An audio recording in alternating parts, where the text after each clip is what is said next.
I first became interested in taking on Batman when I heard that Warner Brothers was looking to renew and reinvent the franchise.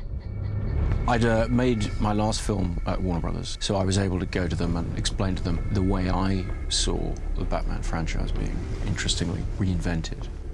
From the beginning, my interest was in taking on a superhero story but treating it in a realistic fashion. I've always been a big fan of the character, but I am by no means any kind of comic book expert. I felt I needed a writer on the project who really knew the character inside out, really knew the comic world. Chris's agent rang me up one day. I'd always wanted to write a Batman movie. I remember telling my mother when I was a kid that I was going to go to Hollywood one day and do a Batman film. And in a way, I'd been waiting my whole life for this call. David, unfortunately at that time, said he couldn't possibly write the script because he only had 8 or 9 weeks until he was going to go off to direct. I said, if I did do it, this is what I would do, and you can just have my ideas for free. And I talked for about an hour and spitballed a large amount of what the film is. And Chris said, wow, that sounds great. He went away again for a few more days. I got a call again saying, you have to do this, you have to do this. I guess he's just such a big fan of the character, he couldn't resist carving out the time to just come on board and work out the story with me and then write the first draft. One of the ironies of this film is it's this massive, massive movie. But the way that the film was created were in sort of very humble settings, so to speak. David and I would meet at my house, out the back of my garage, in my office, and throw ideas around and really start working out the major beats. It was clear to me that if they were going to restart the Batman franchise, something very dramatic would have to be done, something very different. In my opinion, we had to go backwards and tell Batman's origin story. The origin story had never been addressed on film, or really even in the comics. That is to say, there isn't really a single definitive account of the journey of Bruce Wayne into Batman. David Goyer and myself drew very heavily on this great history of this character. It's these key events in Bruce Wayne's life that we know of, and then a lot of very interesting gaps that we were able to interpret ourselves, and those we took to be the most important elements of what makes Batman the great legend that he is. As David was writing his first draft and we were fully working out the story, I actually brought on Nathan Crowley, my designer, and moved him into the garage to start working on the key design elements. It was in August in LA, in the garage, with the washing machines, so we had to take the day off when the cleaner came around because they'd leave the dryers on and get way too hot. It's a really interesting way to work because we, would feed each other information, and Nathan would say, oh, I have an interesting idea, and then Chris and I would put that into the story, or vice versa. By working that way, having your production designer in one room and your co-writer in another, you've really got this, fantastic symbiotic thing going on that's going to give you really great inspiration, which is what happened. It was very important to me that nobody see anything of what we were doing until it was finished, until we were ready to show different elements. We are used to working on films where you're fighting to let people know about your film. On this, we were fighting to, keep it all under wraps. We had a fake name for the project that Chris came up with called The Intimidation Game, and all the documents, all the contracts, the scripts, things like that were The Intimidation Game. I mean, it had nothing to do with the title of the film, but people ended up thinking it was the title of the film, which was all a little bit strange.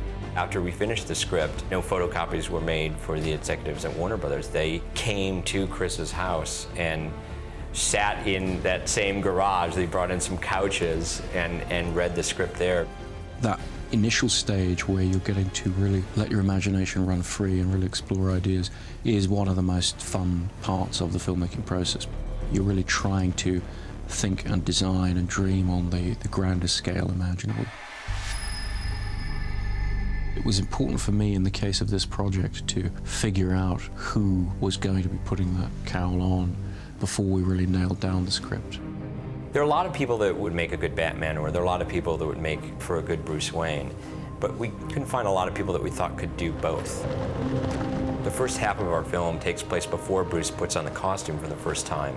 It was important to us that the audience be really invested in Bruce Wayne and not just marking time anytime he was on screen until he would put on the cape and the cowl. Christian was the first actor I met with, actually, and it was clear to me, looking into his eyes, that this is somebody who can make you believe in the possibility of somebody devoting their life to something this extreme.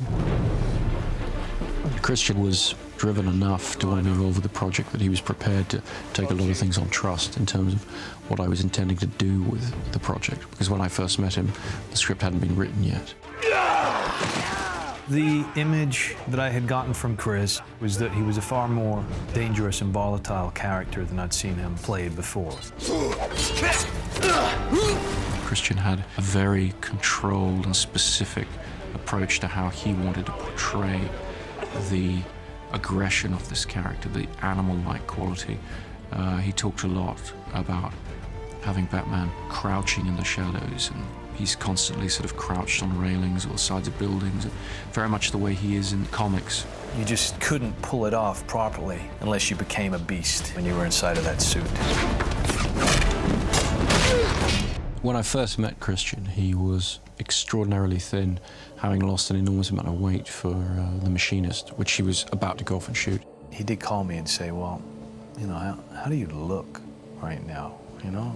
Like, how am I gonna seriously be able to suggest to Warner Brothers that you could play Batman ever if, you know, you're that skinny? He then proceeded to put on a lot of weight in muscle terms and really try and bulk up, because I had impressed upon him the idea that for Bruce Wayne to really fill that suit, he was going to have to be very, very large. I was just stuffing my face all day long and lifting heavy weights and eating more, and eventually went up to like 220 pounds. I hadn't met Christian, and I was expecting to meet this bag of bones. And I went, oh my God. I just listened to what he said about get as big as you possibly can. So that's what I did, you know?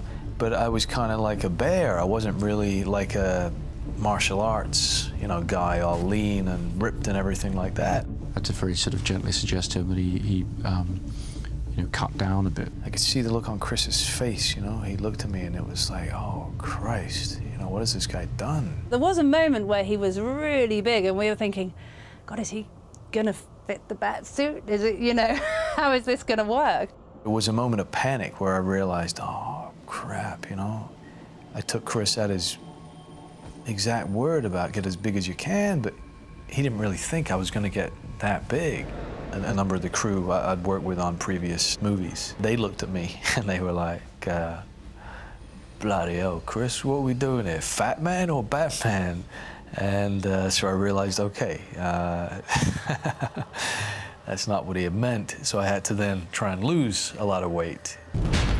We worked on his stamina and built his muscle tone so we could bring his body back up to being what it needed to be for Batman. And Christian knew anyway, because he was such a focused guy. He knew his own body.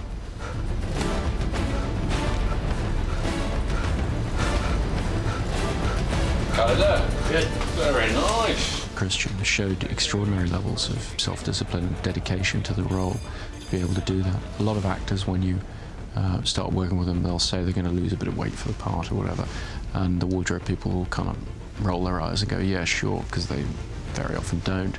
And I had to warn the wardrobe people on this film that he was actually going to do what he said he was going to do.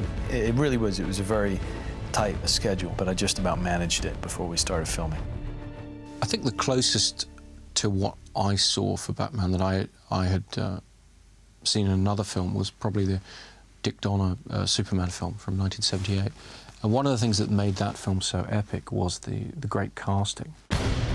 I felt that Batman deserved a similarly epic treatment, and so we decided to go for the best actors and the best stars possible, so the principals are all fleshed out with these wonderful supporting roles. You know, I mean, it's just a spectacular cast around Christian. Just know that there are those of us who care about what you do with your future. Haven't given up on me yet. Never. It's essential that Alfred is a credible father figure because he is the person who raises Bruce Wayne. In the Civil War, your great-great-grandfather was involved in the Underground Railroad, secretly transporting freed slaves to the north. And and I suspect he found these cabins handy. Casting Michael Caine in this role allows us to create a really wonderfully rounded character who really can be a true father, surrogate father to Bruce Wayne. Liam Neeson plays Ducard, who is this mentor to Bruce. He essentially teaches Bruce all kinds of techniques of martial arts and so forth, but I think he also offers him a level of guidance, and at a time when Bruce is really looking for answers. What's great about Liam is Liam ultimately plays one of the villains, and he's never played a villain before. And he always plays these sort of fatherly, avuncular, mentor-like characters, which he does need to play in this film, but when he turns, he really turns.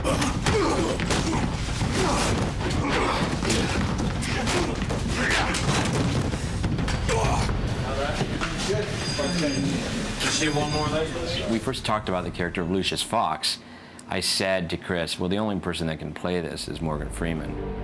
We felt it was important to connect Bruce's assembling of the tools to become Batman, and Lucius Fox helps him in his quest to become Batman without ever knowing exactly what Bruce's quest is. He knows there's something going on, but there's a sort of interesting unspoken understanding between the two men. Gary Oldman was an idea that Chris had, and he doesn't seem like the obvious choice given some of the roles he's played. I think Gary Oldman has never really played such a wholesome character. He's played a lot of bad guys, Gary, but he is a chameleon, and he inhabits the role of Gordon. The really cool thing about Gary Oldman's performance in Batman Begins is that if you look at Frank Miller's Batman Year One and the depiction of Gordon in that comic, that's exactly what Gary did. I look at Gary in the movie and I don't even think of him as Gary Oldman. He just seems like Gordon. It was important for us to have a person who was close to Bruce from childhood, knew him before all of these things went wrong. Rachel, who's played by Katie Holmes, is a very strong character in her own right, and she's not at all the damsel in distress.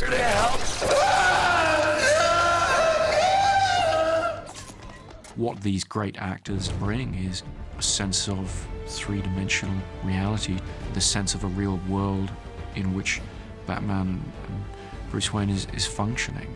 And it's very satisfying to look at the finished product and realize how much of it does stem absolutely directly from those first months where it was just us on our own, throwing ideas around.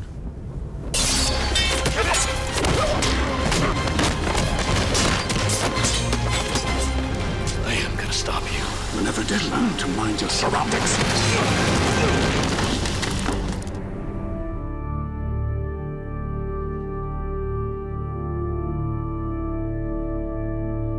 The very first time that I'd met with Chris after him asking me to play the role, he had said, you know, he really wanted me to be involved in the fighting technique so that it kind of looked organic and looked like something that I had invented myself. I wanted to take it back to a grubbier place. A place where you feel the punches a bit more and you're actually a bit more concerned about the violence on screen. Action. I think there's been a lot of very, well, I think excessive use of, you know, wire work and martial arts and everything, to the point where the violence loses its threat because it's become a bit, I think, a bit dance-like, and we've become sort of comfortable watching it in that way. You know, if you're in a fight situation, if Batman's got someone behind him and he can turn around and knock him out, headbutt him, why not? Why do a triple spin kick, double loop, you know, why not just knock him out? We were looking for something that, when Batman threw a punch or a kick, it went through the person like a raging bull. Once we started along those lines, and one of the stuntmen we had on the film, Buster Reeves, who's a jiu-jitsu world champion and extremely talented in martial arts, mentioned to Dave Foreman about a new martial arts system called Casey, or Casey Fighting Method. Casey means from the heart, and it's also the nickname for the two founders of KFM, Husto and Andy Norman. Andy and Husto, they developed Casey over 20 years. They analysed tapes, they watched moves, all the different martial arts forms to develop it, put it together. And it's absolutely fantastic. Take it away, boys. Throughout all the fighting movies, we've seen the traditional taekwondo, Muay Thai, the karate. We've seen all that, but we haven't seen KFM. In terms of martial arts, like Wushu has been created over hundreds of years. This is very, very new, and it's still evolving. It's very much about being mentally aware of your environment, mentally aware of how people behave and respond to actions and reactions. It's like, what do you want to do? Do you want to kill this man, or do you want to maim him? And that comes from you as a person. So, you know, it is a lethal art. It's very practical. I mean, these guys actually train often in nightclubs and things, and they will smoke up the room, and it's all about using what's available and grabbing that ashtray and smacking somebody with it, or being able to have a fight with somebody while sitting next to them. And it's a really great fighting style. And we felt that was exactly what we wanted for Batman, someone who, if he feels like he's going to headbutt you, that's what he does. It's just an emotional response. We've had to kind of tame it down a bit, and it's to adapt their system into Dave Foreman's choreography. And action. And because it's so tight and a tight fighting style, I had to adapt to make the moves bigger. So if I was throwing a punch to the face, I would just make that bigger. I would just, you know, make the circle bigger. The demonstration you just saw, I don't think you could actually break that down unless you saw that in slow motion. You couldn't quite see what was happening there, but the boys were actually breaking down each bone as they went up from the legs to the head. So it is something that you need a lot of control on, and so we move very, very slowly, and we build up layers till we feel very, very comfortable with it. Wonderful. Well done, boys.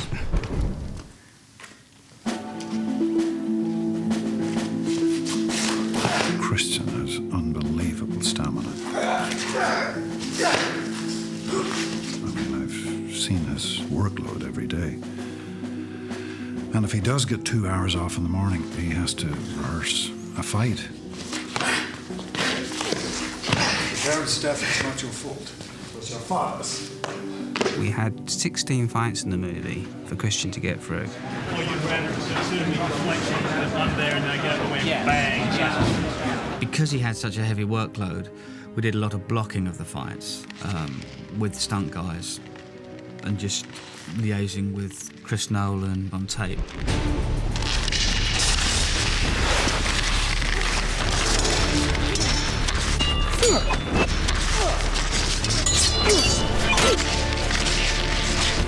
Then we'd bring Christian in, put the acting element into the fight and perhaps tweak a few bits that felt character-wise like they should change.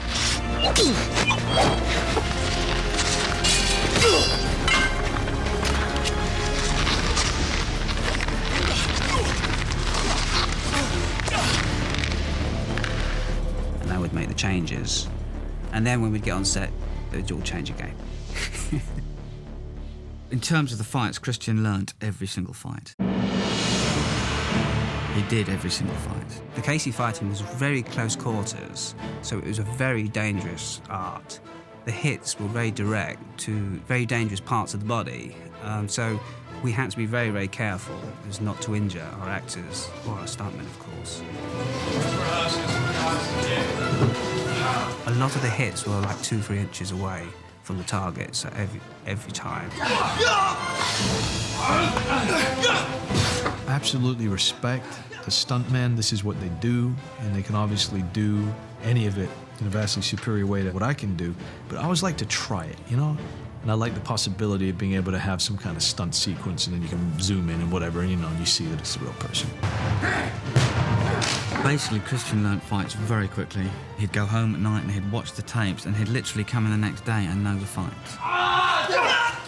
He has a photographic memory, so I would show him a fight, and it sickens me. Because, you know, I'd show him 20 moves, and then within half an hour, he would have all those 20 moves down. I can't do that, and I'm the fighter ranger. I am the devil. You're not the devil. You're practice.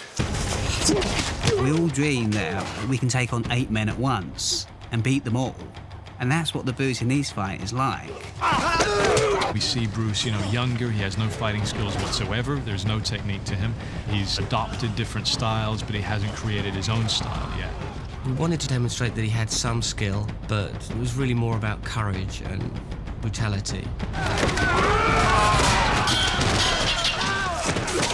We brought 11 guys over from Thailand, put the moves together, discussed them, said, oh, wouldn't it be nice if, or shouldn't he be stronger here? He wanted 8 guys coming at one guy all at once, and I had real trouble with that, because for 8 guys to attack one guy all at once is how am I going to put a fight? How am I going to choreograph?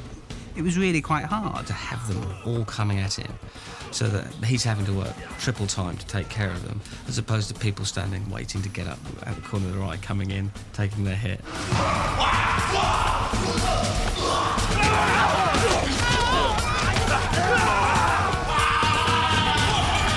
We found what helped that was to keep him moving. So by keeping him moving, people could drop in his wake and then come into him as well. Christian did the whole thing, actually. And Buster sort of did a few little inserts, but Christian did the whole fight. We spent a lot of time determining exactly how much of Batman to show, how much of his fighting to show, and I had always looked to a representation of Batman that would be more from the criminal's point of view, so you would see less of him. You would see him as more frightening. There would be more suspense as to what he was doing and where he was. Where are you? Here. And that meant showing less of him, cutting fight scenes very, very fast, so that Batman is seen as being blindingly quick and aggressive and almost animal-like in the way he takes on the criminals. You will never learn. The monorail was the biggest challenge because it was the finale and we all want a big showdown. Batman is on equal terms now with Ducard. I think we feel that they are equal to each other. It was punch for punch, kick for kick, and that's what made it very intense and dynamic. Now we can really focus on using the Casey style at the end, and it's worked out really strong. As a team, all of us, we all put that fight together and that energy together.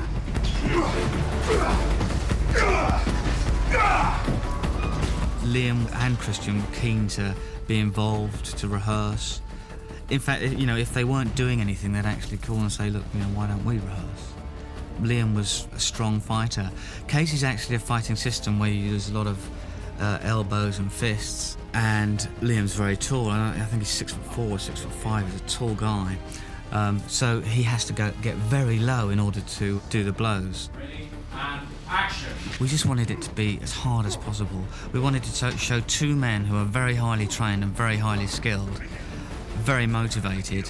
When I saw the enjoyment out of when Liam had finished the sequence and Christian, you could just see the glee in their face when they finished that sequence, when they've just done 10, 15 move sequence. And that's the best. Got it there. Right, so you guys all right? Yes. I was extraordinarily impressed with the speed and the degree of intensity that the actors were able to get into the action scenes by doing things themselves rather than having the stunt performers do things for them. There's something in action and in fighting that is still very much performance. And so, as a director, I find it to be a great advantage to have actors like Liam, like Christian, who are willing to just dive in and express the character's physicality, even in the most extreme situations. Never learn to mind your surroundings. My biggest challenge was to make the KFM, the Casey, work on screen. And hopefully it's new, creative, and that's what's good about the KFM. You can be creative with it. You can be very creative with it.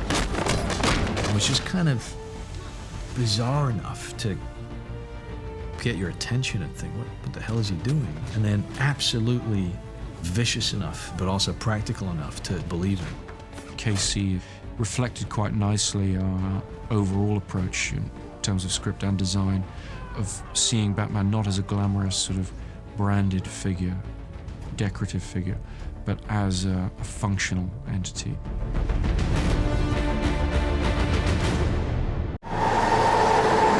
We wanted the look of Gotham to have a recognizable texture, like a sort of New York on steroids. Between set builds, miniatures, locations, we can create a world.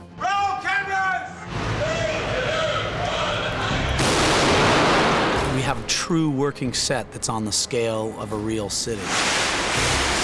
The guys that we've got here have managed to build what they've built in 100 days. Had a whole river flowing through it and waterfalls. Like on the 5th day, I'd find a different section of the set. This film is a designer's dream, really.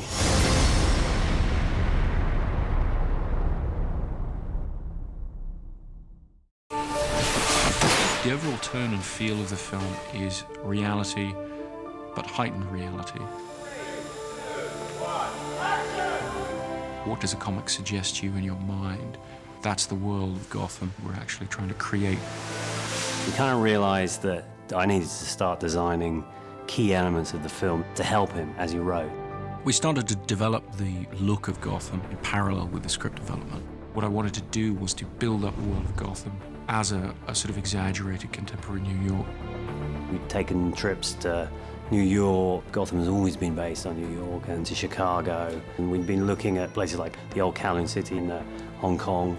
And we were really looking around, how we were going to go about designing a city.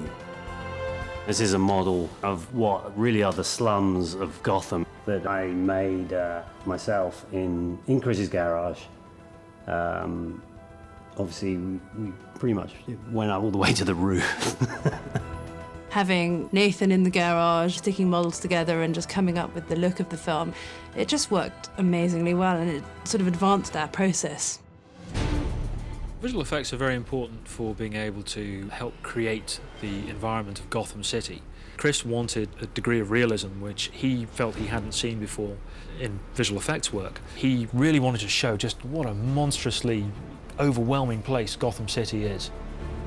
The description in the script was that Bruce looks out of the window of his executive jet and he sees the spires of Gotham catching the first gold of dawn as the sun rises. This is a key shot for us in establishing our ability to create photorealistic landscapes for the film. We've added piers and jetties. We've added things like smoke plumes. We've got all the boats are now in the shot. And all of this was actually sourced from reality. You sort of essentially build buildings in 3D, but you map photographs onto them. So you get the shape from 3D modeling, and then you get the photographic reality from photos taken actually in Chicago. We shot something maybe like there's close to 1 million photographs on this show. Sort of gathering all the possible photographic sources from Chicago we could, day and night, rain, sun, snow, the whole thing. And so what we've got here is an aerial plate, and basically what the camera's doing is it's supposed to be following the monorail train round the corner, heading towards Wayne Tower, which is going to be down at the end of the street here. The streets had to be completely clear, so the city has a ghostly look to it. We're going to need to make this look like this whole thing is alive. Here's our finished shot, which follows the monorail train. We've added in Wayne Tower down at the end of the street. All the vehicles you see driving across the bridges and down the road there, these are all digitally created. There was a point at which we achieved a certain standard of realism on this shot. That made Chris feel that it was possible to produce photoreal cityscapes that would fit in with the rest of the photography of Chicago and the big Gotham City set. After seeing about 20 manor houses, we came across Mentmore, which sits about an hour and a half north of London. And what's particular about this place is it has a white interior, which suddenly occurred to us that because he returns some years later after his parents' death, we could really play the white interior as a mausoleum, like the place has been closed up. And suddenly that sparked off all these ideas, well, we could have everything draped and shrouded and all the carpets rolled up and the white marble floor exposed and just this really unfriendly place.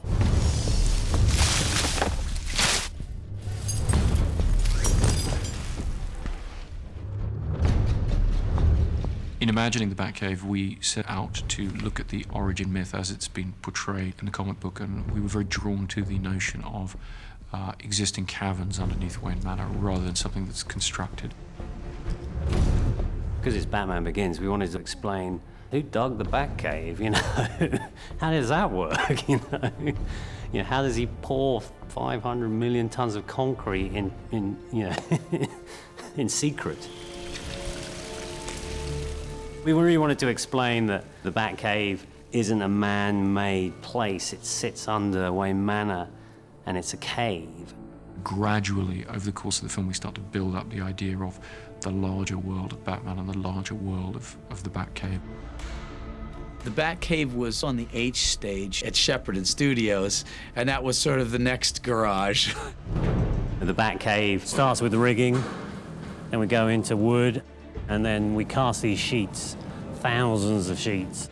These are cast off existing rocks. Up above, you'll see those arches up there.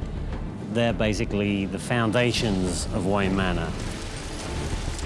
And we're saying this was an underground lake that's drained out, so we're actually building a river that runs through here. And slowly but surely, we end up with a Batcave. We actually ended up flooding the whole stage because it was just easier rather than building self-contained tanks. Chris was a little bit dubious about flooding the stage, but I think after he saw the immensity of the water we put into it, he realised it was probably the best thing to do. It was an element where you got lots of reflections and twinkles that, you know, it was a dark set, and that just brought it out and made it a living cave, really. The Batcave is a very realistic environment, and so my goal was to try to light it in a realistic way and keep that believability going. We're dealing with black walls, somewhat reflective walls, which helps quite a bit.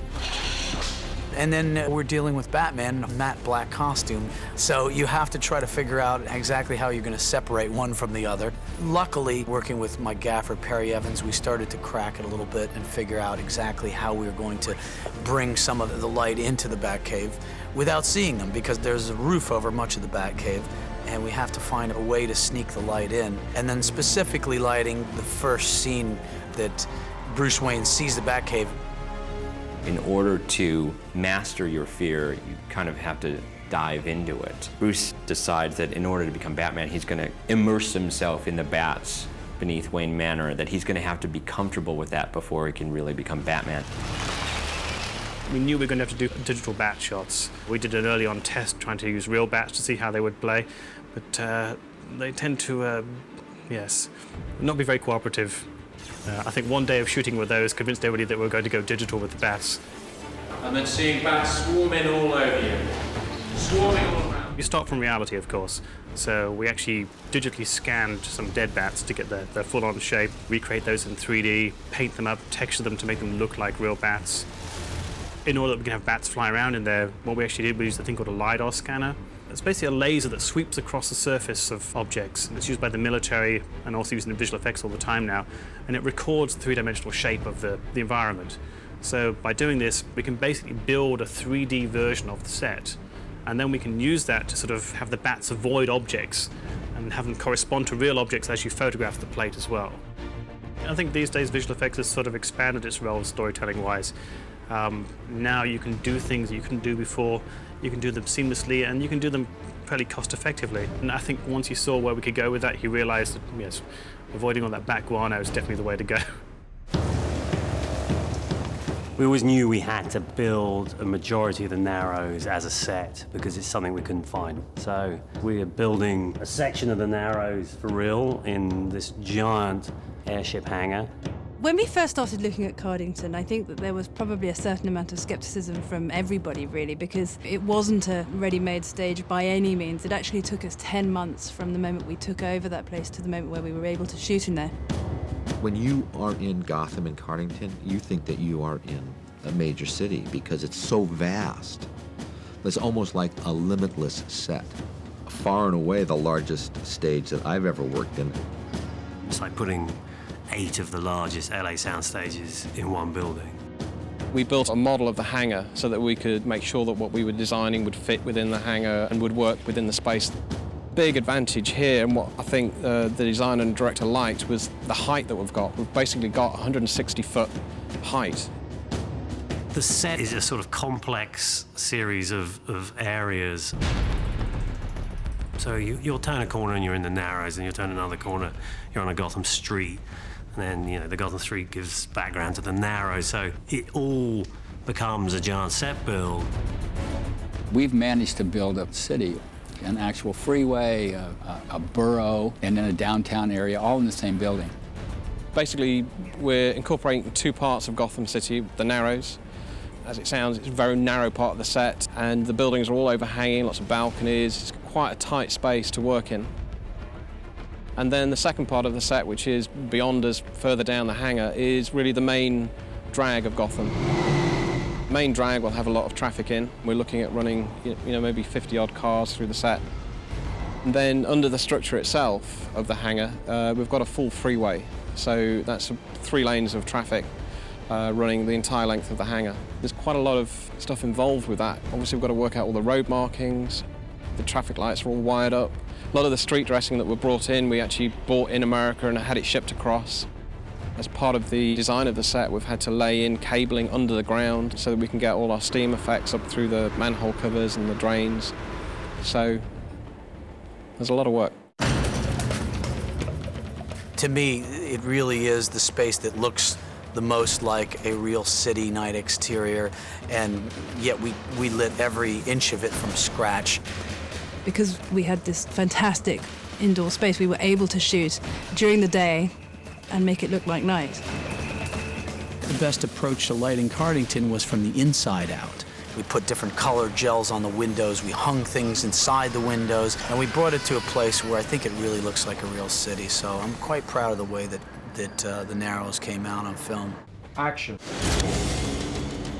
You know, these sets are just phenomenal, that we've built this entire city of Gotham, within this vast hangar here. It's a big production, but with such fine attention to detail. It just gives the film a whole scope that I don't think it would have had if we were limited to a regular-sized stage. Everything we did in that garage is in this film, so that was really, really great. When you start to examine the realistic idea of why Bruce Wayne would dress up as a bat, the best explanation offered by the comics is the notion of him using fear against those who would use fear themselves. Where are you? Here. When he's looking for the most intimidating symbol that he can think of, he naturally gravitates towards the thing that has frightened him the most as a child. Essentially, Bruce Wayne becomes his own worst fear.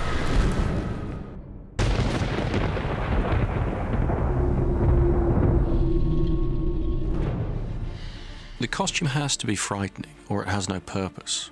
For it to be intimidating and imposing, it had to have a sense of function that would play into the credibility of Bruce Wayne putting on this extraordinary costume. Theatricality and deception are powerful agents. You must become more than just a man in the mind of your opponent. What the hell? But I wanted to combine that with a design that incorporated the more operatic, animal-like, organic qualities of the costume. Chris wanted his legs to be more supple, and that him to be able to kneel down when necessary. And he also really, more than any other thing, wanted Christian to be able to move his head more and not do the superhero movement of turning the shoulders and the head at once, The last versions of the costume had a very kind of industrial, almost kind of machine-made kind of look to it. Chris, with Lindy and Julian and Dan sculpting, were reducing it back to the human figure. We came up with the idea that it was something like a combat outfit. Nomex survival suit for advanced infantry. It had a really high-tech inside mixed with a wetsuit. That would explain why it hugged the body and looked so sort of neat and sexy, really. You actually saw the inner workings of this suit. It's kind of carbon fiber plates. It protects the core of your body from falling below a certain temperature. He goes into the workshop and decides to spray it with a latex black spray, which removes the heat signature. So if you look with night glasses, which detect body heat, this refuses to allow you to see it. And as he tinkers with it, you see how he develops it from that into the black bat suit. Once it was actually getting made for me, there's all sorts of interesting processes that you go through where you have to have your whole body, you know, molded. A plaster Christian Bale is then produced out of that mold, and as soon as the concept sculpt was approved, it's literally broken down and remolded into the different parts of the costume.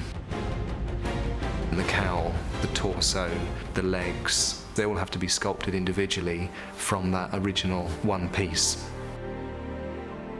Getting the foam as black as possible was a problem, as that reduces the durability. We're not painting the foam, it's kind of the foam as it is. When those molds have been injected, they're cooked in a big oven, and then they come out of those molds. They're wet. It's just a very efficient way, it's just to put it through an old Victorian housemaid's mangle just to extract the water. The piece taken out and dried, they're then prepared for trimming. The mold doesn't produce like a cookie cutter kind of effect. There are flashings, these sort of waste areas on the edges of the foam that have to be trimmed back before it's glued down to the suit. And they're trimmed very patiently by our wonderful girls in art trimming. It has to appear as if it's cut by laser and not by hand. It's not the most comfortable thing to wear. I mean, it is foam latex, it's hot. But on the first day shooting, Christian managed to wear it all day, including the cowl and the gloves, not really wanting to take it off. So I think the level of comfort has improved somewhat as well. The cowl itself is very expressive. This man's angst really shows through on the sculpt. Rather than being a mask, it actually shows his character. I love the sensitiveness of it. You can feel the workings of his face underneath it. It gives you this huge neck, you know, kind of like a panther, this real kind of feral look, you know, as you're going to pounce on somebody all the time. I was just surprised at how intimidating he becomes and how much it changes him. He really channels this other character. When he's confronting an individual that he wants to take down, he kind of ceases to be human. I swear to God. Swear to me! There's naturally, after 6 months of filming, a kind of a love-hate relationship with the thing, because you get headaches in that thing, you know? And I kind of say to myself, use it. You know, the guy's meant to be kind of fierce. When you get a headache, you feel fierce anyway. You know, you got no time for anybody, you're impatient. So I just said to myself, use it, you know? And I just put up with it, you know? This is,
And the waterproof nature and the lightweightness that it flies.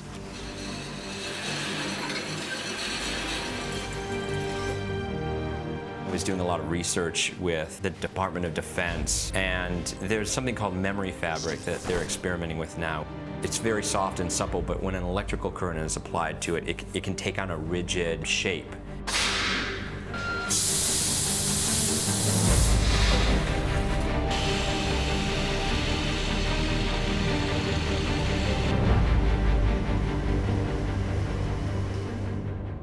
It's not who I am underneath, but what I do that defines me. He uses the cape and cowl to create a symbol that the people of Gotham will either respect or fear. What the hell is that?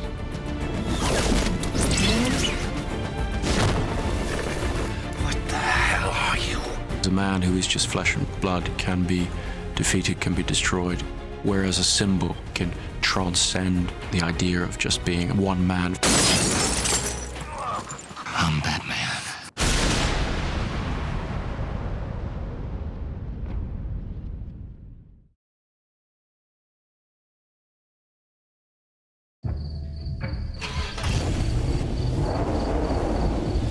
I'd wanted to rethink the Batmobile. It's a key component of Batman's arsenal.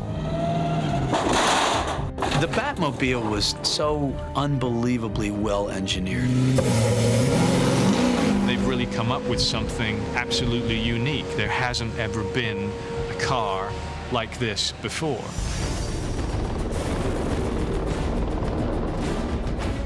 I was shocked. It was completely different to what I thought it would look like. You're watching it and thinking, yeah, I could believe that he could get a car like that. This car is so cool. I finally understood men's fascination with cars after I saw this thing. It's the Batmobile. It should be a car that every kid wants.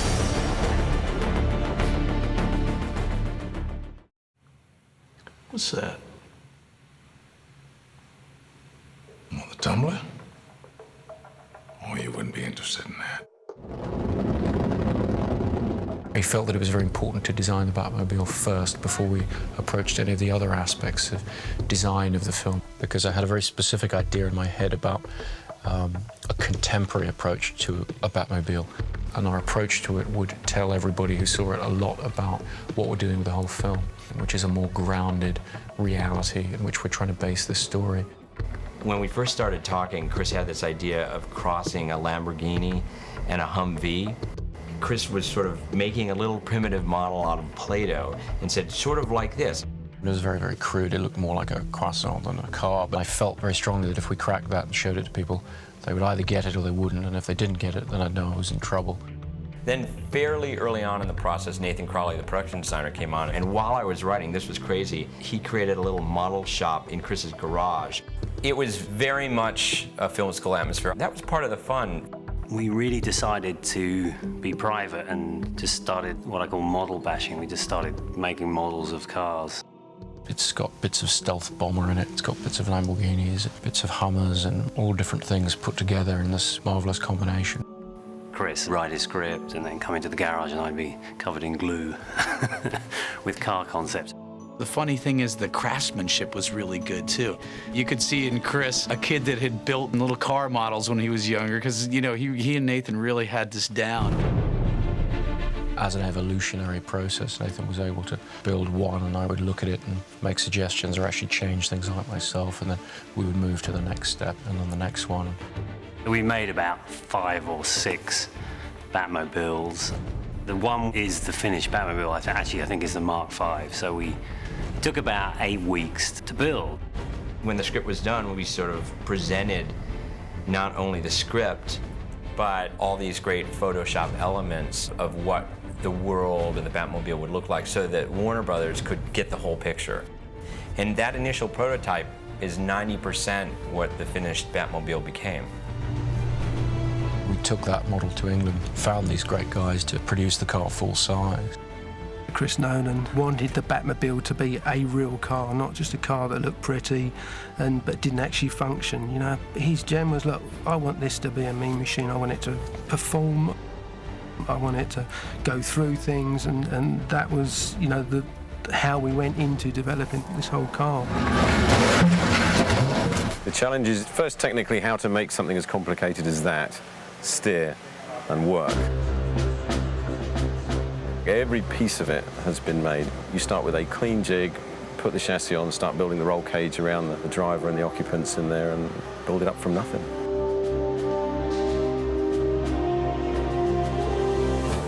The front end of the car is what is so different. There is no front axle. There's nothing holding the wheels in the conventional way. The wheels have to be held from the outside. It was difficult, but we always knew it was possible. And 3, 2, 1, go. Chris had described the cockpit opening like the petals of a flower. We tried several times to talk him into an easier system, which made our life a bit easier, but he was not going to have that. The mechanism ended up where the front windscreen went up into the roof, and then the whole roof slides back, and then the 2 cockpit seats rise up. It was a nightmare trying to get that right. You've just got to have guys who've got technical knowledge of how to put all this together. They were so faithful to our original kit bash model that the glue blobs that Nathan had put into the model had been reproduced full size. It was quite a strange thing to look at. It's 9'4" at its widest. Lengthwise, it's 15 feet, and height-wise, it's about 5 foot, I think. It weighs 2.5 tons. There's nearly half a ton of rear axle and wheels and tyres. So there's a big chunk of the weight sitting there. Everybody was surprised to find that the Batmobile was ready before we thought it was going to be. That's been very thrilling to watch. A model that Nathan Crowley just built in my garage back in LA become a full-size working vehicle. There we have Andy and Jim going for the land speed record. It was about 2 weeks before we started filming that we got the first prototype, without all the bodywork on, just a working chassis with the engine in. So we were sneaking the car around and taking it out to sort of hidden tracks and things, seeing what brakes, what doesn't brake. Start off testing it slowly, just drive it in a straight line, make sure it handles okay. And progressively getting faster and faster.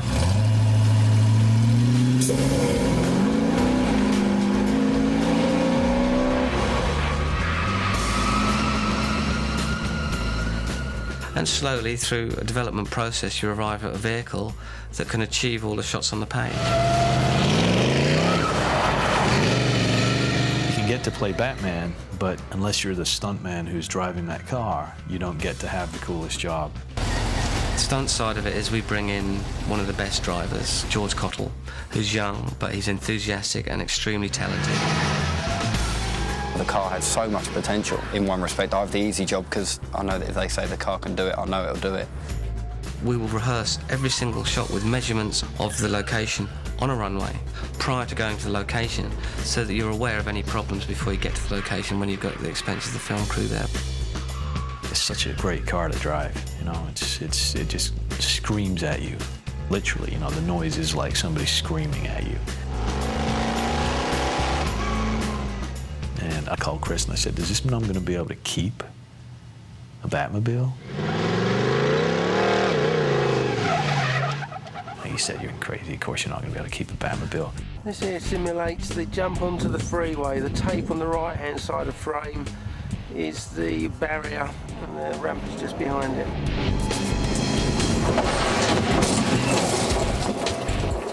We'd practiced jumping the car so much, we just testing how the car reacted in the air, making sure it was balanced, whether we needed to put kick ramps on the car. We went out to try and kill the car. You know, that's what we were trying to do, push it to the limits. I was waiting for something not to work. It just landed and just took off straight away. Roll camera, please. 305 Echo, take 1. 3, 2, 1, action.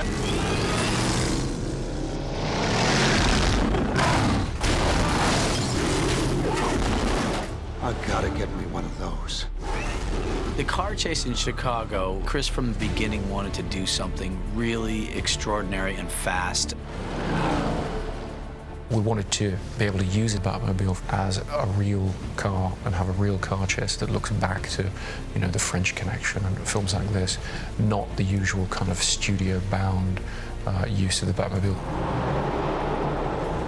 It's very rare that you drive a vehicle in a stunt sequence more than 50 or 60 miles per hour. We took this Batmobile and drove speeds up to 80, 90 miles an hour, I think. And then on the open road, we got up to 100 miles an hour. There's no trick photography. It's real time, real speed. You know, when the car's going 100, we're going 100. Our basic approach to tracking with the Batmobile is a device called the Ultimate Arm, which is basically a Mercedes ML55 with a robotically controlled crane arm that gives you shots that you can't get any other way on moving vehicles. The first night of tracking, they were shouting out speeds of 86, 88 miles an hour. I've never done speeds like that, only on helicopter tracking shots. But to do it from car to car tracking that's fast.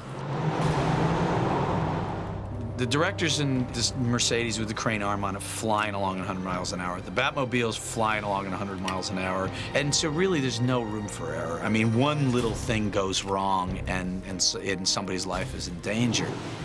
On this film, George has probably done some of the best driving I've ever seen in all the years I've been doing it. He was absolutely tremendous. There was a particular shot in Chicago to come down an exit ramp into this big bus depot, and they wanted the car to come in and slide sideways, almost do like a complete 360, and then back out again in between two cars.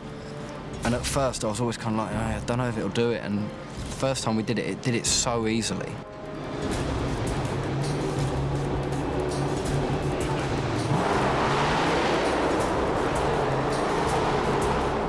There was not one stunt where the car didn't drive away from it. It always managed to drive away from it. And we had to break this huge breakaway wall. No matter how breakaway it is, it's never going to be that breakaway. And I didn't want to do it. I didn't want to put the car through it. We did it. She got a few scratches, broke the glass, but apparently she's up and running again now. So I'll ask if I can keep it, take it home at the end of the film.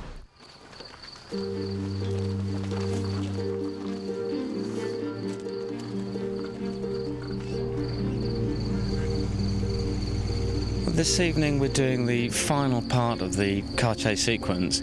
Batman loses the helicopter and the police cars that are chasing him, and then hits the jump, takes off, flies across a river and into his Batcave. We're going to do the takeoff, and we'll land the car into a box rig just to protect the car, and then the entry into the Batcave we'll shoot later at Shepperton on a stage where we'll actually jump the car through a waterfall and land it on the stage.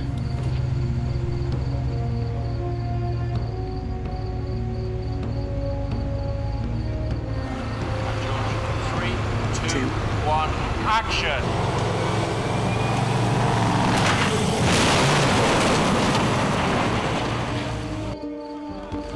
Okay, we're good? Yeah, George's okay? We're good.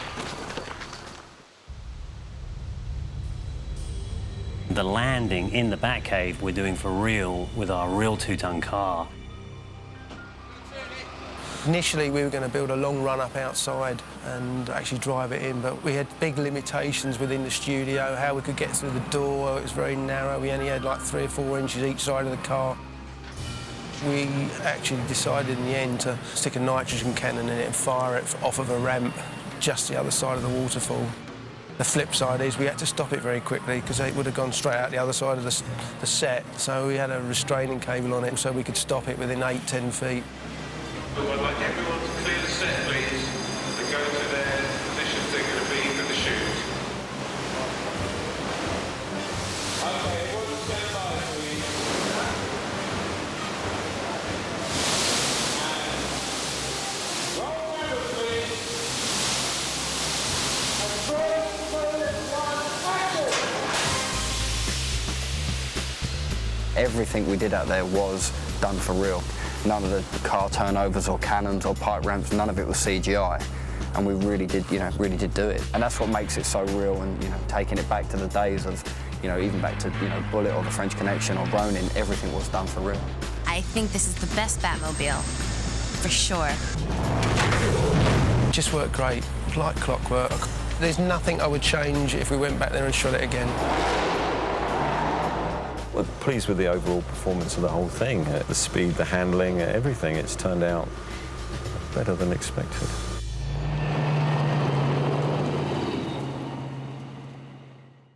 To me is a fascinating concept, the idea of this heroic figure who, as a very flawed character, a very human character, leaves the place that he's ultimately to return to and travels and learns and then returns as a changed person. If I hadn't been scared, they would still be alive. And do you still feel responsible? My anger outweighs my guilt. Come.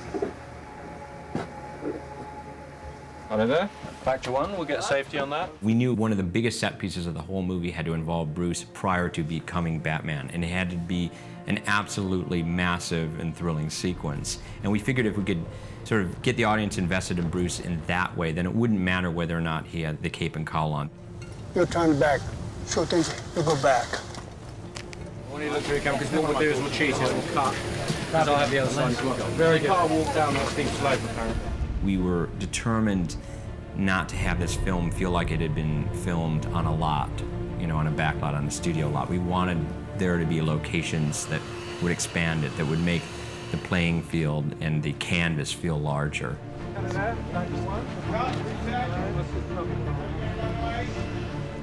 He meets his rival, we obviously don't understand that till the end of the film, in a Bhutanese monastery. So we wanted to place this monastery and the village he goes through on the way to the monastery in a really dramatic landscape. Obviously, Bhutan's in the Himalayas, and we couldn't go there. So we were looking for a landscape you can film in above the tree line that isn't covered in snow or it can't access, which is always the big problem. And preferably, we have a frozen lake and a glacier.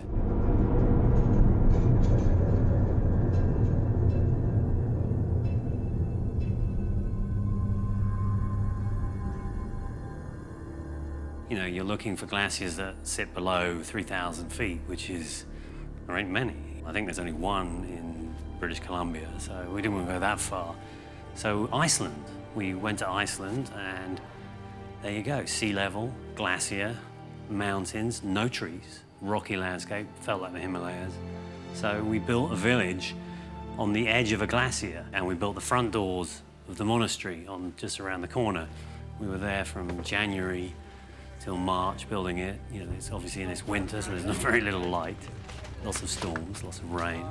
The monastery is being built as a miniature, and we're going to put that in behind the front doors, so it's a combination of elements. The power of movies, you know, we can kind of go anywhere and sort of tame it for our use.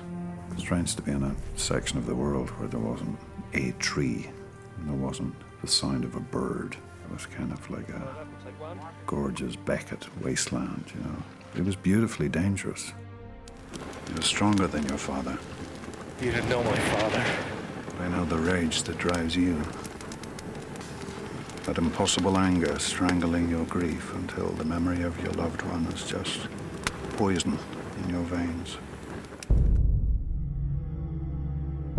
My thinking about starting in Iceland was I needed a frozen lake, and it was going to be gone by the end of February, so we had to start. It wasn't really so much Chris changing the schedule, it was Mother Nature, really, just because he had found this beautiful lake right beneath this stunning glacier. We were meant to have a couple of days to be able to rehearse and go through the sword fight, and, you know, they called us and said, right, that's it, you know, no rehearsals, let's just go straight to it. We got to film it because we don't know how long this is going to last, because it could thaw out any day. You know how to fight 6 men. We can teach you how to engage 600. And lucky that we did it, because while we were filming that scene, we would hear these loud cracks in the ice, and everybody would have to stand dead still, you know. And they would call a few people off the ice and say, okay, you know, now it's only good to have 5 people out on the ice and no more than that. And gradually the whole thing was falling apart as we filmed. Always mind your surroundings. Every so often, between setups, we'd see ice crumbling away at the head of this glacier and bits of rock and muck falling off, that you knew this thing was a big, living force that was moving towards you. Anger does not change the fact that your father failed to act. From my standpoint, really didn't involve that much. I mean, it was a handheld camera, a steady cam. We did one shot where I'm sitting on a sled. and they scooted me across the ice to get a shot, which is in the movie. And so it was a really pretty low-tech way of filming. We were able to get, I think, 33 setups in one day or something and just hammer through it, very much in the style of a smaller film. In a sense, that was a part of the film the most similar to films I'd made in the past. Yield. You haven't beaten me. You have sacrificed sure footing for a killing stroke. By the next day, it was pretty much just a lake again. And I like that, actually. You know, it's nice sometimes to kind of surprise yourself with the beginning and not feel completely ready. You know, sometimes there's a benefit, I find myself, to just getting started and jumping in. We wanted to go back out again, but we couldn't. And so we faked it a little bit after that. But all the really wide, beautiful stuff, we got that on the day that we were supposed to prep.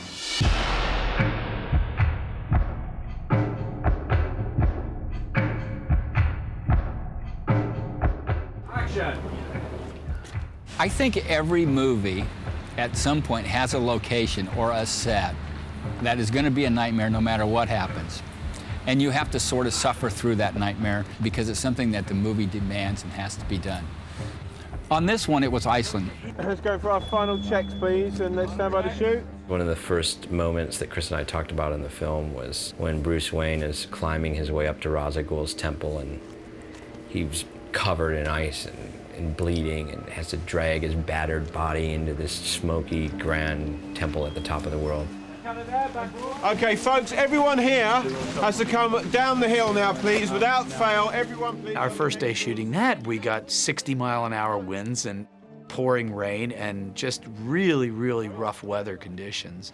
And instead of doing this crane shot that Chris and I had talked about doing at the bottom of the village, we ended up throwing the camera on my shoulder, kind of, you know, hunkering down and walking up the hill in the blowing rain and getting as much as we could before we had to pull the plug and get out of there. 3, take 1. Okay, take the strain, please. Iceland should have a lot more snow, but it's like anything. We have to cater for any the weather changes. Start the snow. Got various types of snow. We're actually bringing snow and ice to Iceland. Rain effects, well, we're leaving that to God at the moment.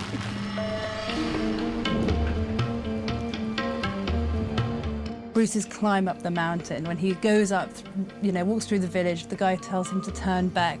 That was a huge challenge, and it was more a challenge of stamina than anything else. It was freezing cold, the wind was roaring, and it was just miserable, quite frankly. And I think that the fact that we all got through that meant that we knew we were in a good place to continue. Filming in Iceland, the first week of production was like being thrown into combat.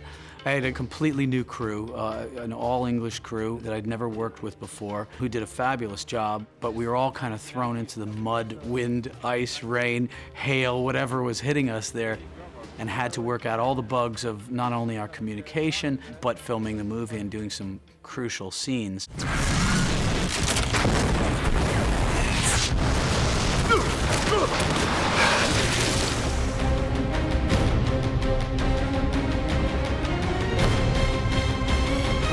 The other issue we had out there, of course, was we had to do Ducard and Wayne sliding down the ice and off the cliff edge, again, which we wanted to do for real. So we built an ice slide the week previously to the crew going out there.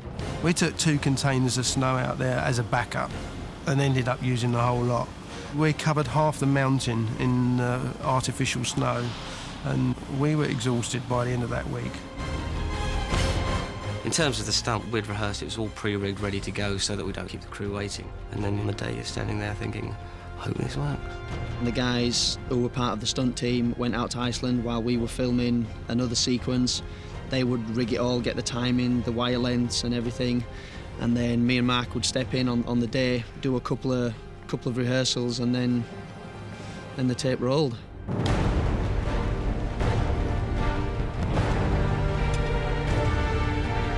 Go, guys. Stand by, please. Buster. Just remember that the hand you're digging in with, that is supposedly taking the weight of both you and the guy you're holding, so a real stop on that, really hanging from that gauntlet. Roll cameras, please. Okay, here we go, guys. Good luck, everyone. 3, 2, 1, action!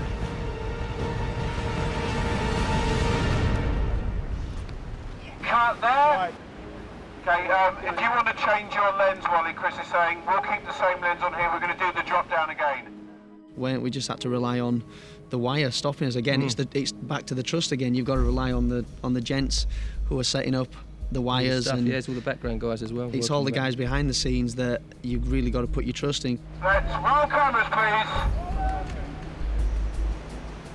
It looks dangerous. It is dangerous because anything could go wrong, but it is safe. The cable that's holding those guys could hold 25 times more weight than those guys are on. The thing that's in the ground is 75 times more deep than it has to be. The compounding of all the specs to a degree where virtually impossible, although an accident could happen anytime. So yes, it's very scary. Cut. You guys okay? Mark, okay? Thumbs up. Excellent. We needed one single shot, which is sliding with them down the ridge over the edge to be able to tip down and to see the ravine. In pre-production, Chris and I talked about it, and we both really wanted to get a realistic over-the-edge shot and not do it CGI, not do it blue screen back on the stage so you could really get the feel that you're there. And I think we were able to accomplish it, but that meant bringing this techno crane to the top of the mountain, and it was really the best way to get it. So it was the best tool for the job. It wasn't just a toy, you know, that we made the guys bring up there. And then Chris also really wanted to get in there with them with a handheld camera and be right in with them as they slid down the hill.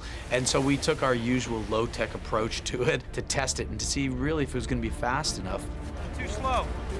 And also to get an idea of how much we were going to be able to shoot on location and how much we would leave behind to shoot on a set piece that we were going to build months and months later. What you're looking at is he's just sort of sliding towards a cliff edge. Yeah. So you're going down and then grab him with your right hand. Let's go with your turn your body around like that. So on this one, we'll just get the lead into that. The horizontal black line. There's a great spirit that comes out of that in accomplishing what we were able to accomplish there. And I think that the attitude that Chris and I took towards it was, let's just go in there and get what we can and just get all that we can and come out of there alive with great footage.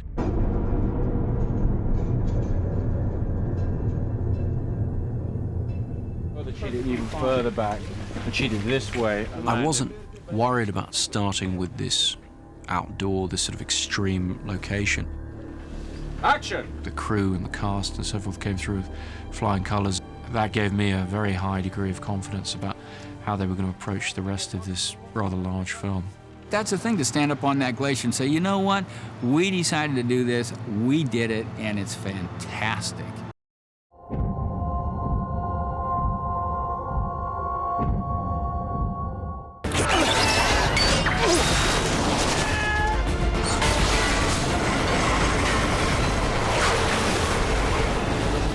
Whilst I wanted the terms of the storytelling to be as realistic as possible, the expectation of this kind of epic film is that the action go as big as possible at the end.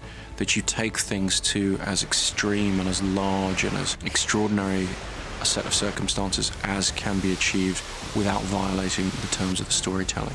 So all of the action at the end is designed to push the envelope as far as possible, but never abandon the grounded roots that we've tried to establish in the tone of the storytelling. Don't you have anything new? How about this? The idea is we'll try and shoot it first of all, we'll try and do it practically, we'll do a stunt, we'll do special effects, and only then when we exhausted those ideas will we try and turn to visual effects. So wherever we could do a stunt, even if it meant painting out a huge amount of wires or a rig or something like that, we'd opt to do that. It's a frame-by-frame laborious process. The benefit you get is you really get somebody doing the stunt. It's there, it's on film, everybody can see it, whereas creating the same thing digitally from scratch, you know, that takes a hell of a long time just to get it to that believability level.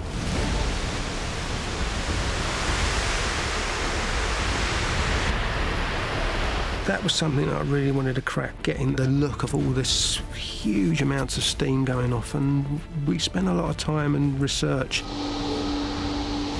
And the whole of Cardington had a network of piping with massive great steam generators, and There were, I think, 20 manhole covers, which every single one was piped in with a 2-inch outlet of steam, and when we hit every one of those, the steam went up 150 foot. It reached the roof. So we would do a run, let it all off, and then Chris would shout, cut. We would switch it all off, and then it would like rain for about 20 seconds, where all the condensed steam had gone up, hit the roof, and now was coming back down. Quite bizarre. Hey! What the hell are you doing? Gentlemen, time to spread the word. The word is panic.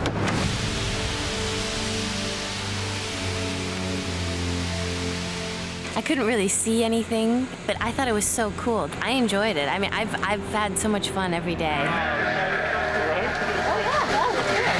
We have the best of the best people working on this movie, so it's like, wow, okay. What do I do now? You know?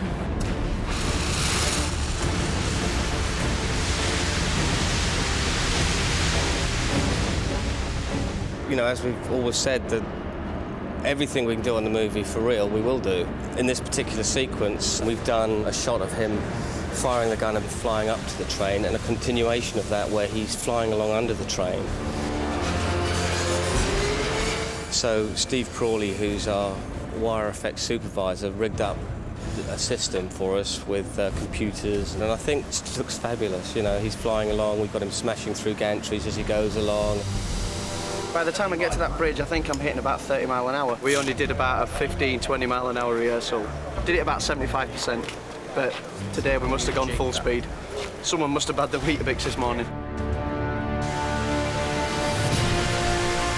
The relationship between stunts and special effects is very close indeed, you know, because ultimately, you know, Paul and I talk about what we're going to do in the scene, and then we go away, we design the rig, build the rig, but then we have to work with Paul's team to put them in amongst it and make sure they're happy with it. When he's flying along, his boys are watching all the time to see where the performer is, and they'll time it so that he's in no danger.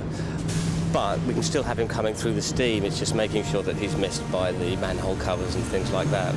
That's working with a good special effects team who you can trust and aren't going to hurt your guys, you know. It's a big thing to get set up and to get going, but once you do it, you look at dailies the next day and you've completed it. You've shot this amazing shot of Batman flying 800 feet across a city, and you've done it in an interior space during the day without the use of visual effects. That, I think, capsulizes Chris's philosophy of filmmaking, which is let's do it for real. Let's put it down the way you would see it, you would believe it, and that'll give us the kind of credibility to bring the audience in. I wanted their confrontation at the end to be true to the spirit of the rest of the film, so that the actual confrontation be on the most human and almost banal scale possible. Action! The decision was made early on to do outside the windows 100% CGI. So we made the decision to build the train on stage and surround it with a green screen. Yannick Assers, the visual effects supervisor, and Dan Glass, the other visual effects supervisor, really came up with all the mathematics to figure out how high off the ground the train had to be lifted in order to not see off the green screen when handheld inside the train. Action! My approach to the train was I wanted to have kind of standard interior fluorescent lighting, but wanted to be able to flicker those lights a little bit as a real subway train would in a city. In addition to that, I used a series of 30 or 40 tracking lights with different colored gels on them outside the train on a dimmer board and what they call a chase, so the lights would go off one at a time. So the effect is a flickering light on the face that looks like you're going past lights in the city streets. So when all those elements come together, you really end up creating an environment that I think is very realistic. It's taking all the technology just to go back to square one and create something naturalistic and real looking.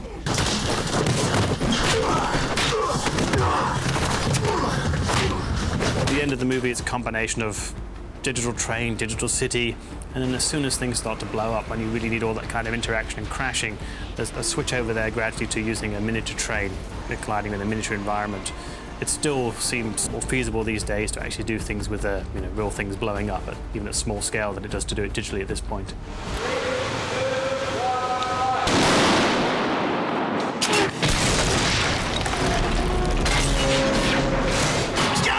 We've got a collapsing monorail leg, which is at the far end of the set, which special effects have matched what we've built here. And that's basically hinged, so as part of the end, the finale, it will tip over. 3, 2, 1, action!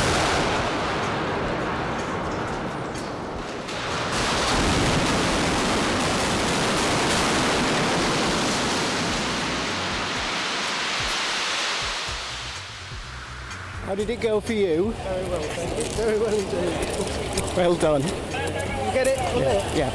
It was quite funny because when we came to do the shot, I had a bet with Chris Nolan where it would land, and we positioned the car, and I think we had a bottle of champagne on it, something like that, where he thought it would land one place and I knew it would land another place, but ended up where I thought it would land and also ended up where Chris thought it would land, so there was no settlement of the bet in the end.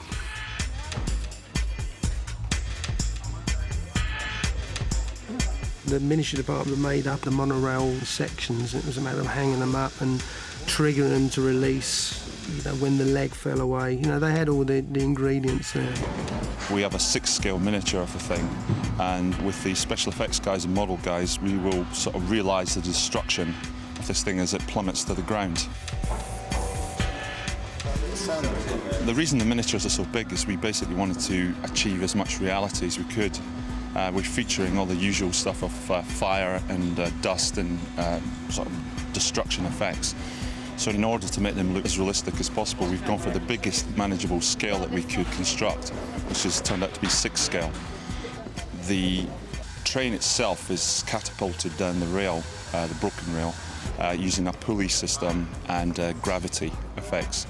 Also, the cameras are shooting at 4 times normal speed, so the train is actually slowed down on screen in order to give it sort of scale and mass and what have you. And I'm hoping to acquire a really sort of spectacular sequence out of it for the film. 3, 2, 1, action!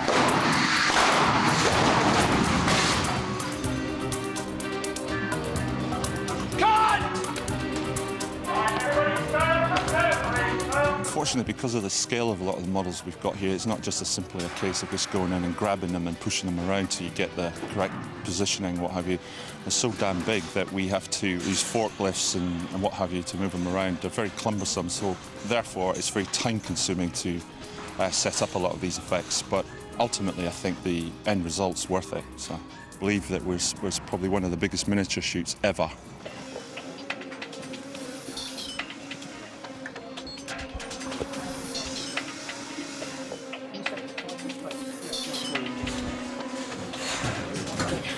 The great thing about this is we're actually getting the best of both worlds here, and we've got miniature effects augmented with CG effects, and ultimately the product should have a much more unique look, better than it would have if it had gone completely CG. So it's got a much more organic feel about it.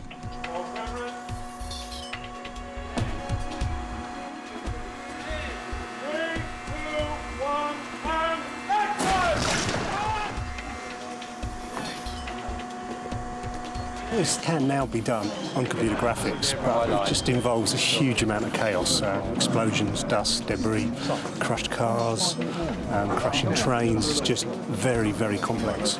In this particular case, a mixture of models and CG is the best way to go for everyone. Wow! Well, it actually lights up the interior of the train as well. Very nice. Clean sweep. What do you want to do next? Another one. Yeah. Again. Come on. We kind of take our cue from the action on stage and then work out to build on top of that. So they'll film their live action pieces, be limited to a certain kind of scale, and then we'll cut to maybe a digital shot or a miniature shot and go bigger than that, but take our cue from those.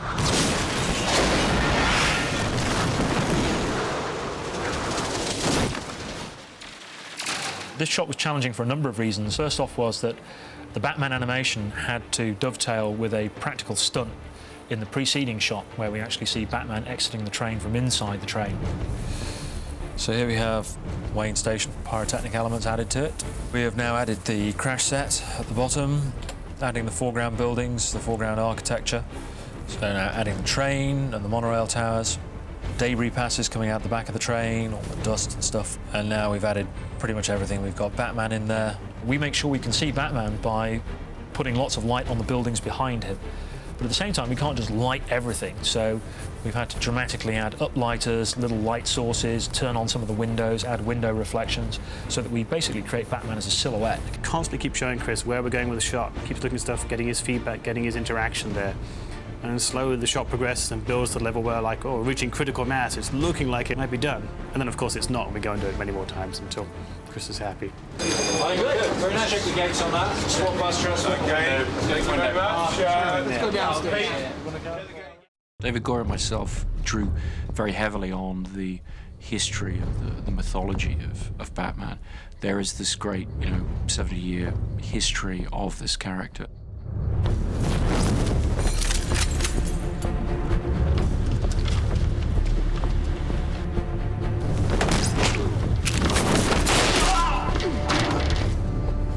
In terms of comic book characters, Batman has always been the crown jewel of the comic book world. Batman has been blessed in that somehow he has attracted more good writers and artists over 60-plus years than almost any other character. The great part about Batman is that in some ways he's indestructible. As long as you stay true to the origin of who he is and what he's about, very hard character to break. We've been perfecting Batman's story for 66 years. The movie carries that one step further.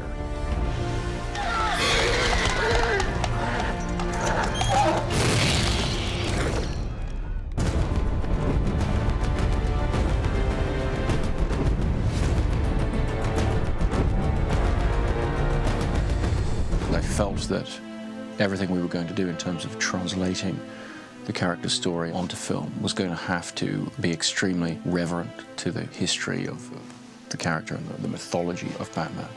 The origin story had never been addressed on film or really even in the comics. That is to say, there isn't really a single definitive account of the journey of Bruce Wayne into Batman. So there are sort of fascinating gaps in the mythology there to be played with.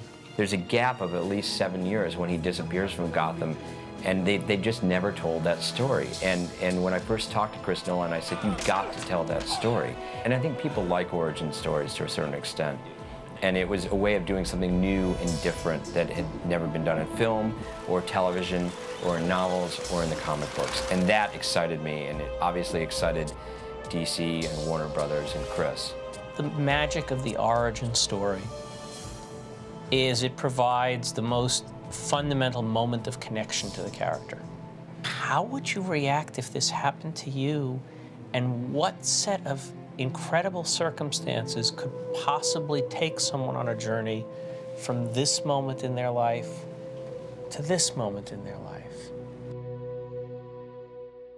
He's here. Who? The Batman.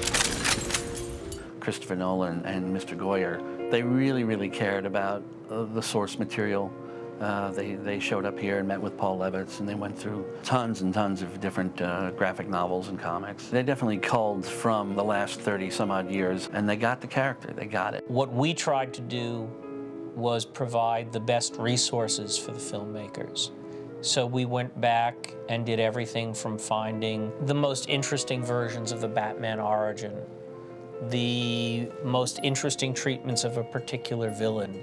Here's the classic arc that introduced Ra's al Ghul. Here's the 2 or 3 best Scarecrow stories that were done. And you really let the filmmakers draw the inspiration where they may. There were 3 pieces of work or eras of Batman that were somewhat influential to Chris and I when we were working. The Long Halloween was a piece of work that influenced us, which was this great maxi series by Jeff Loeb and Tim Sale. And there were elements of that. Carmine Falcone, who's one of the mob bosses in Gotham. It's a very sober, serious approach to Batman, and we really like that.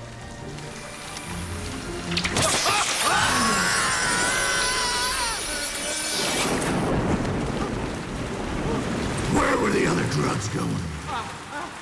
I never knew. I don't know. I swear to God. Swear to me! And then we were also influenced by some of the 70s Batman comic books written by Denny O'Neil and primarily drawn by Neil Adams. The late, great Julie Schwartz had a name, Ra's al Ghul, which he got somewhere, means head of the demon. And he and I decided it was time for a new major villain. Let's not recycle the Penguin yet again. And so I went home and wrote a story. Neil Adams did an incredible job of rounding out the characterization and really making it unique visually. I mean, he's clearly not the guy you pass on the street, and yet it isn't some sort of gaudy red and yellow superhero costume. If you look back at the stuff we were doing in the mid-70s, a lot of it was the first period where Batman emerged beyond Gotham, where he acknowledged that there was sort of a real world surrounding Gotham City. And we liked that element because we were determined not to have this film feel like it had been filmed on a lot. We wanted there to be locations that would expand it, that would make the playing field and the canvas feel larger. Ra's al Ghul. What are you seeking? I seek the means to fight injustice. Ra's al Ghul's goals were sort of larger than the Penguins or the Jokers or something like that. Gotham's time has come. Like Constantinople or Rome before it. The city has become a breeding ground for suffering and injustice. It is beyond saving and must be allowed to die. He is as obsessed with his mission as Batman is with his. Batman has a kind of narrow view of things. Crime, stop it, eradicate it. Ra's has this sort of planetary view that unless we do something, we don't have much time left. Here's a guy who's actually sees Batman as an equal, as a willing heir. It's the father to the son that he never had. And for somebody to feel that way so beholdingly and then have an ultimate rejection between the two, incredibly compelling storytelling. You are my greatest student. It should be you standing by my side, saving the world. Here's a Batman who lost his parents, has a chance in this case to have a parent, and rejects it.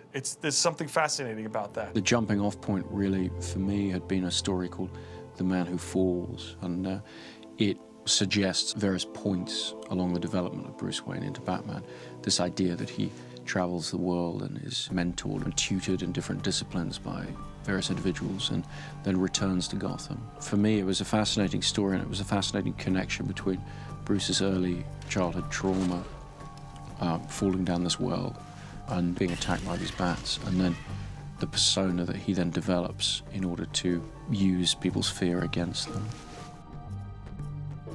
Another piece of work that influenced us was Frank Miller's Batman Year One, because that did deal with the first year of Batman being Batman, and the approach was very no-nonsense and very tough. And there was a great relationship that Frank Miller developed between Bruce Wayne and the beginnings of Batman and Gordon, who is not yet Commissioner Gordon. I never said thank you.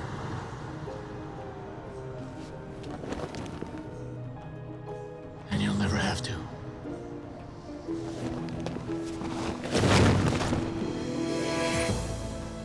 It's a great story about crime and corruption in the big city and how one man can make a difference.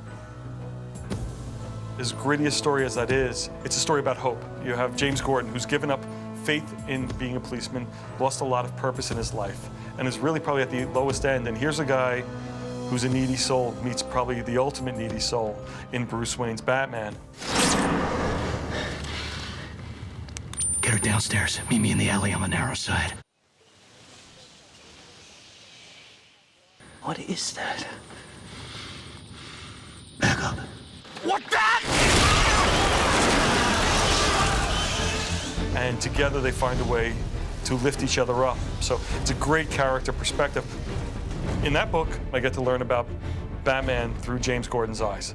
I think Frank was the first one to suggest that the police force in Gotham City was corrupt, and that left an opening for Batman to operate in, because if the police force were doing their job, there wouldn't be as much of a need for Batman, and that would force Gordon to rely on Batman because he couldn't rely on his own police force. That relationship we were definitely influenced by. Frank, from Batman Year One to The Dark Knight Returns, have given such strong visual and classic interpretations of the character while staying true to everything that had come beforehand, that he really was able to embrace everything that makes the character so strong, so iconic, and so identifiable, but we're able to put that polish on it that makes it extremely contemporary at the same time. I mean, this is a 60-year-old character, and he's never felt more new than when Frank touches it. I've read a lot of Batman stories. I would say that my all-time favorite would be Dark Knight Returns. I mean, A, it was inspirational. B, it was revolutionary. C, it really captures sort of the zeitgeist of the times. I mean, really, it came out in the 80s. It touched on politics, Reagan years, pop culture, and I thought it brought it all together in a way. So it's a great Batman story, but it's also a great story about that time in America. And it actually was Dark Knight Returns that got me into comics. When Jim Lee stepped on board and was the artist on Hush and came up with the year-long arc on the Hush storyline, he was able to inject new life, new energy in Batman, which we hadn't seen in years. He gave everybody an interpretation that really works for today, and he gave everybody an interpretation that they can embrace and call their own for all the readers who are on the books right now. If you draw the line between Neil Adams, Frank's work, and Jim Lee, they're all artists who cast a very full illusion. They're not drawing from a cartoon iconography as much as an immersive world. You're here, you're in the middle of this is happening to you along with the characters. There's a heightened awareness for our characters again. With Batman and Superman soon to be following as a feature, they're back in the spotlight. People are talking about them again. And when people start talking about them, they start remembering, oh, I remember Batman in the movies, I remember Batman in the TV show, I remember Batman in the cartoons. Batman's been introduced to almost every person, but in different medium. That's what makes it interesting. So what we had to do here is create a comic book that appealed to those sensibilities and those interests. We were kicking around this idea of a new all-star line, and naturally it seemed like a right time to do it. The fact that the movie was kicking in, the movie was about to hit the screens, the book was coming together all at the same time, it was just right serendipity for the project. The idea behind the all-star line is to let creators work on classic characters without sort of the drag of continuity. It allows us to really go to the source material, start from scratch, and rebuild these characters up in a fresh, contemporary way, at the same time making them true to the original creations. Frank Miller and Jim Lee are the people that can give you a definitive story. That's why we went to them. We knew, being fan favorite artist and being fan favorite writer, this is a match made in heaven. Frank and I met a couple times to talk about sort of the tone of the book, what he wanted to do with the characters, sort of the approach he was going to take. And it really is a story more about Robin, which is a different approach. I mean, most Batman stories with Robin, he's always the sidekick. It's usually from Batman's point of view. And by looking through Robin's eyes, you really see Batman in a very different way. You know, he obviously his idol, but he's also, an adult. So I think there's a lot of stuff that hasn't really been mined, and I think, that's what Frank's great at, is really taking stuff that's been there for decades and really kind of dusting it off and putting a fresh spin on things. The great part about working with Jim Lee and Frank Miller are that they're both so intimately aware of who Batman is and have such a strong interpretation of him, and more importantly, have been instrumental in the interpretation of the character over the last 20 years, that they bring a certain level of respect and understanding to it. So this All-Star book will actually give people kind of a fresh, modern reintroduction to the classic version of these characters. I mean, when I read the script to issue 1, I'm a 50-year-old man sitting there going, shucks, this is great.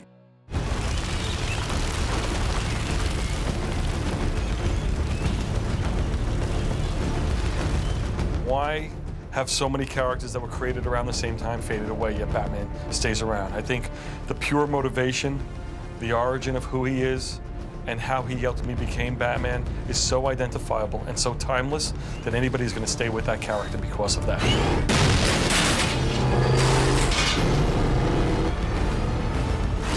He's sort of gone from just being a comic book character to a character that's completely permeated the public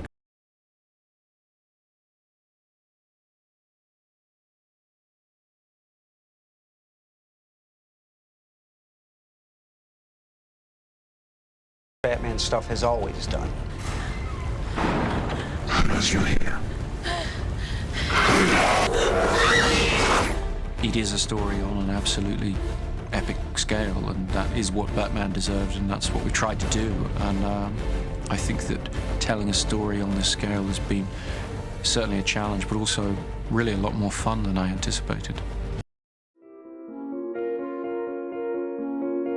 The project was incredibly secretive. At the beginning, for a couple of months, I couldn't even reveal that I was working on it. And I'm a big comic book reader, and there's a local comic shop that I frequent. And I went in one day, and I bought, I don't know, 6 or 7, Batman graphic novels, things like that. And my friend that runs the comic book shop said, "What's going on?" And I said, "Nothing." And he said, "Why are you buying so many Batman graphic novels and comic books?" And I said, "Oh, I'm just interested." And he said, No, something's up. "Are you writing the new Batman movie?" And I said, No. And he said, "You're writing the new Batman movie, aren't you?" "You are." No. It wasn't until they revealed maybe 6 weeks later that I was, that he said, "I knew it, I knew you were." Chris and I would take walks from time to time if we felt like going on a break, and we would go to the Batcave where, Adam West and Burt Ward would be, flying out with their Batmobile. And then we would also spend time frequently working at a local diner. We would take breaks for lunch, and we would go there almost every day. Chris would order the exact same thing every time, which was an omelet with avocado, a side of bacon, and cream cheese. And we would work there, and I remember it was crazy because at one point someone sent me a link to something on the internet, and some fan had seen us at this diner and had heard that we were working on the Batman film and said, "Oh my God, Nolan and Goyer were there at the diner, and I've seen them more than once, and they're clearly working out the story for the new Batman film. So if anyone's in the vicinity, see if you can walk by the table and pick up any story points or something like that." It was very funny to read about something like that. What we have here is one of the proof of concept shots that we had to create to demonstrate that we could do the things that we claimed we were going to be able to do. We managed to sneak in one day, and we said, okay, well, we'll get this shot, and then we'll make our own digital version of Christian in the Bat costume. And what you see here is the finished result of our test. This is our A Batman, and then B version of Batman. 3 out of the 4 people that we asked would pick the B version and say that this was the live-action Batman. This, in fact, is the digital Batman. You are looking at the digital Batman here. It's not entirely perfect. There are things that if you know what you're looking for, you can tell that it's a digital Batman. And to be fair, Chris managed to spot it. He was able to discern which was the digital Batman, which was the real Batman. Obviously, you would never actually do this shot with a digital stunt double because you can get the actor to walk through the set. But I think this went a long way to saying, yes, we can make something that looks real. We can make it a pretty good match.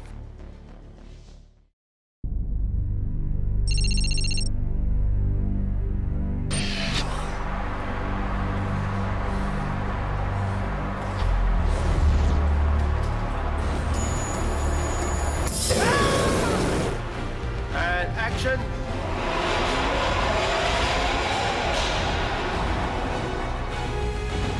Turning over.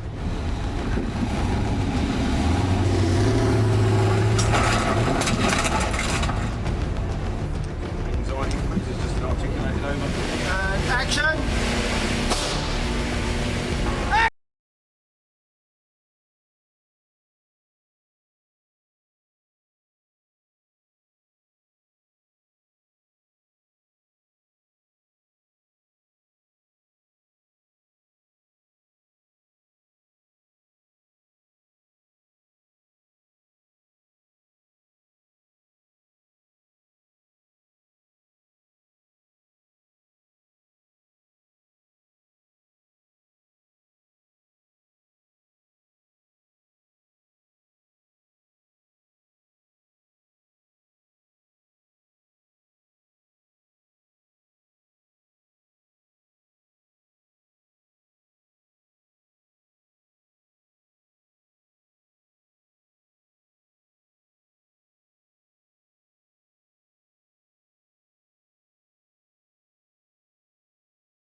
4, 5, 6, 7, 8, 9.